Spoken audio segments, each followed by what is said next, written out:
বুটোর মাঠও নাই বিএনপির মেইন ক্যান্ডিডেট আরিফুল হক চৌধুরী হরি যাওয়ায় ফয়লা বুঝা গেছিল ইলেকশন হইব একমুখা, কিন্তু মার্কা দেওয়ার বার্তা কি বদলি গেছে হিসাব। নৌকা মার্কার এন্টি ভোটার হকল লগ ধরছিলা জাতীয় পার্টির লাঙ্গল আর ইসলামী আন্দোলন বাংলাদেশের মার্কা আতফাখার বাইদি, যে কারণে তিনমুখী কম্পিটিশন হওয়ার চান্স আছে।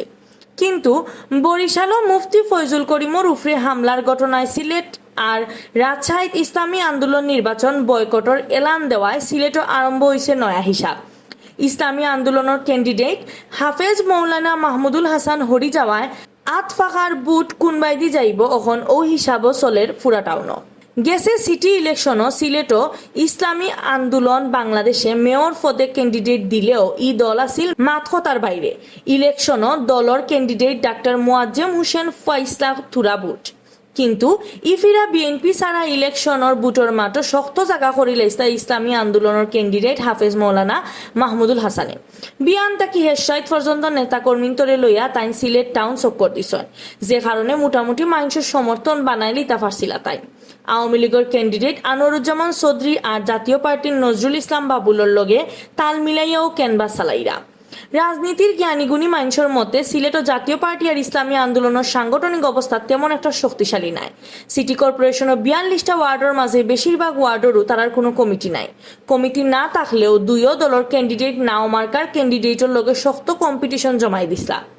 আওয়ামী লীগ আর সরকারের বিপক্ষর বুটার হলে নাও মার্কার বিরুদ্ধে গিয়া হাওলা লোয়াত আসলা লাঙ্গল আর আতফাখার বাইরে, যে কারণে ফয়লা যেখানো একমুখা ইলেকশনের হাওয়া মিলছে লিখানো জমি গেছিল তিন ক্যান্ডিডেটের কম্পিটিশন। বিএনপি তাকে বহিষ্কার হওয়া কাউন্সিলর ক্যান্ডিডেট হকলর কারণে দলর কর্মী সমর্থক হকলর বুটর মাঠও একটি বাসয়। তারার কারণে নাও মার্কার এন্টি বুট হিসাবে লাঙ্গল আর আতফাখার বাইদি বুট বাড়ছিল। ইবাইদি গেছে সোমবার বরিশাল সিটি কর্পোরেশন ইলেকশনও ইসলামী আন্দোলন বাংলাদেশের সিনিয়র নায়েবে আমির আর দলর মেয়র ক্যান্ডিডেট মুফতি ফয়জুল করিমর উফরে হামলার ঘটনায় রাজশাহী আর সিলেট সিটিত বুট বয়কটের এলান দেওয়া হয়।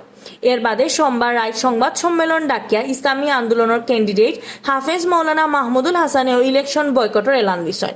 এর বাদ তাকি সিলেট সিটি ইলেকশনের বুট লইয়া আরম্ভ হয়ে গেছে নয়া হিসাব নিকাশ। নাও মার্কার এন্টি জেতা বুট আতফাখার বাইদি যাওয়াত আছিল ওটা বুট লইয়াও চলে এখন মাতামাতি। বহুতে কইরা আতফাখার সাপোর্টার হল বেশিরভাগ লাঙ্গলর বাইদি যাইতে পারে।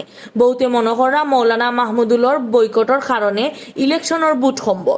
আতফাখার বহুত সাপোর্টার হল বুট দেওয়াতো যাইতা নাই।